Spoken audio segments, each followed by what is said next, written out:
ભરૂચ જિલ્લાના જંબુસર પોલીસ મથકમાં નોંધાયેલા પોક્સો એક્ટના ગુનામાં સગીર બાળ સાથે આરોપીને જંબુસર પોલીસે ગણતરીના કલાકોમાં જ નગરના ડાભા સર્કલ ખાતેથી પકડી પાડ્યો હતો, જેમાં આરોપી વિરુદ્ધ પોક્સો એક્ટ સહિતની કલમો નોંધીને કાયદેસરની કાર્યવાહી હાથ ધરી છે। ભરૂચ જિલ્લા એસપી મયુર ચાવડાએ ભરૂચ જિલ્લા તેમજ ડિવિઝનમાં સગીર બાળાઓના બળાત્કારના આરોપીઓ તેમજ બાળકોની શોધી કાઢવા અને બાળાઓને શોધી કાઢવા જરૂરી એક્શન પ્લાન તૈયાર કરાવી તે દિશામાં અસરકારક અને પરિણામલક્ષી કામગીરી કરવા આદેશ આપ્યા હતા। જે અનુસંધાને જંબુસર પોલીસ મથકના પીઆઈ એવી પાણમિયાએ તેમના પોલીસ મથકમાં નોંધાયેલા એક પોક્સોના ગુનાને ગંભીરતાપૂર્વક લઈને તમામ પોલીસ સ્ટાફને અસરકારક કામગીરી કરવા માર્ગદર્શન આપ્યું હતું।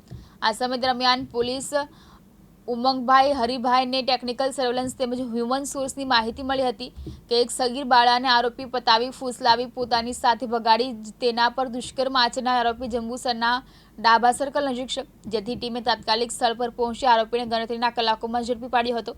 પોલીસે બાળાને તેના વાલી વારસોને સોંપી આરોપી વિરુદ્ધ બીએનએસ એક્ટ 2023ની કલમ 137(2), 87 તથા પોક્સો એક્ટ ક 12 મુજબનો ગુનો નોંધીને તપાસ હાથ ધરી છે। સંજીવ પટેલ સાથે જીતુ રાણા, દિવ્યાંગ ન્યૂઝ, જંબુસર, ભરૂચ।